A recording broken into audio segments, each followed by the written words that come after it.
All right, so after discussing filter flow in depth, talking about the risks of using bidirectional filters, and the pitfalls of accidentally filtering on a foreign key from a data table instead of a primary key from a lookup table, you might be thinking to yourself, man, it is really easy to make this kind of mistake in Power BI. And to some extent, that's true if you don't have a great grasp of the data that you're working with, or a solid understanding of these data modeling foundations and principles, then yes, it can be quite easy to make this type of mistake. But the good news is that Power BI Desktop gives us some tools to help mitigate that risk. And one good example of that is hiding fields from report view. So the hide in report view option essentially makes fields inaccessible from the report tab, but they remain available in both the data and the model views. So you're not actually deleting anything, it's not an irreversible decision, it's really just designed to prevent users from filtering on incorrect fields inside of their reports. So you can do this in a few different ways. You can right-click a field in either the data or the model view, or select the is hidden property. But no matter how you do it, again, it's commonly used to prevent users from filtering using invalid fields. It also helps to reduce clutter or hide irrelevant metrics from view. So a little pro tip here, what I like to do is hide the foreign keys in my fact tables to essentially force users to filter using only the primary keys in our dimension tables. And that's exactly what we're going to do here in our AdventureWorks report. So let's jump into Power BI and practice hiding some of these fields in report view. All right, so go ahead and open up your AdventureWorks report. We're going to start here in the model view, and I'm going to show you a few different ways you can hide fields in report view.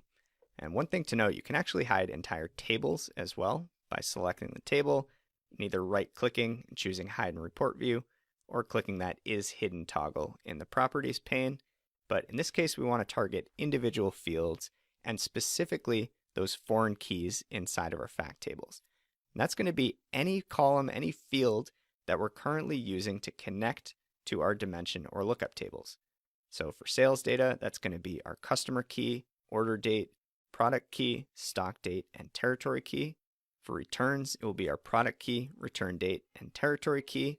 And we can even hide some of the foreign keys that are here in our product snowflake, like the product subcategory key in the product table and the product category key in the subcategory table. So to hide fields, it's super easy. You can either right-click an individual field and choose Hide in Report View, like so, or you can hover over the field and click this eye icon. That's going to put a slash through it and basically create a visual indicator that this field is currently hidden. Again, you can do this from the Properties pane as well by selecting a field like Product Key and clicking this Is Hidden toggle. You can go ahead and do the remaining fields here, Stock Date and Territory Key. I'm actually going to leave the returns data as is and give you a chance to practice these in the assignment in the next lesson.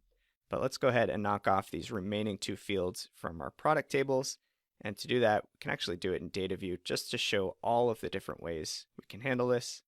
So right now I'm in the product subcategories table. Product category key is a foreign key, so let's hide that one. And the last one we want to adjust is in our product table. And that's going to be the subcategory key.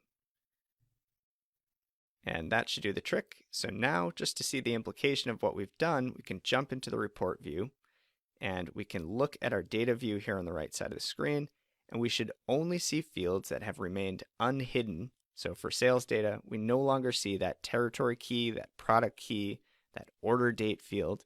We only see these three remaining unhidden fields: order line item, order number, and order quantity, which is exactly what we want.